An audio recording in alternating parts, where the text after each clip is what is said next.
the music industry is constantly evolving, and we are still wondering if Spotify is worth it in 2024. So I'm going to share some thoughts on this question because I've been getting it quite often. Is Spotify worth the effort in 2024? Now, the landscape of the music industry is constantly changing, and that is why sometimes you have to reevaluate your strategies. And one that pops up is Spotify. Now, there are benefits and non-benefits to Spotify. For example, most users, listeners, are using platforms such as Spotify, Apple Music, etc. to listen to their music. With that said, that means that the audience is bigger and the chances of discovery are higher purely because there are so many people using these platforms. This is a major advantage because you can reach people that would not in other methods engage or hear your music.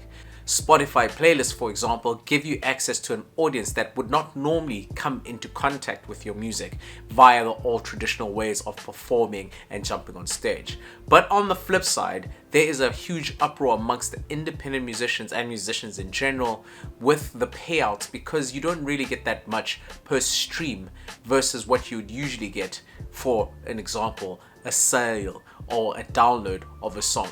So the financial comparison is very difficult, especially if you are hitting low numbers. So for example, if you're only getting 50 streams, you're not going to even get $1 from that amount of streams. Versus if you get one single download, the money is better.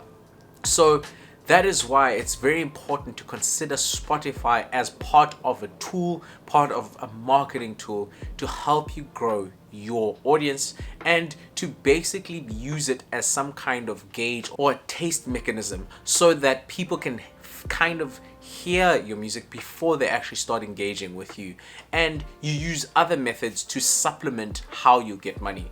If you ever thought Spotify was the way you're going to get rich, you probably had a very wrong assumption because streaming will not necessarily make you rich because there's not a lot of money per play in terms of streams. That's why conversion from the streams to real life fans who are willing to put money and pay for the things you do will actually help you understand and grow as a business. Getting them to listen is the easy part. Keeping them and getting them to pay for your content, pay for your music is the tricky part.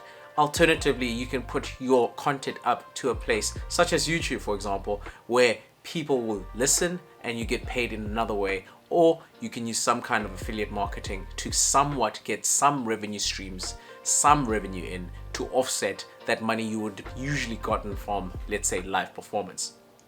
The focus should never just be streaming. Streaming is just a tool in the arsenal that musicians, independent musicians, can use to somewhat level the playing field so that you can get in contact with people that would no other way to kind of get to hear your music. But keep that in mind when deciding if you should go into the whole streaming avenue to grow your music business. And if you want to get into playlisting and get other kind of promotion, head over to groover.co. I use Groover for one of my songs and I'm still receiving plays from one of the playlists, or two, three, couple of the playlists there are still playlisting my song called Date with Neve. So I highly suggest, if you're gonna go down this route, use a platform such as Groover or Playlist Push. I'll leave an affiliate link in the description and in the comments so that you can use Groover. You'll get, I think, 10% off if you use Groover. But until next time.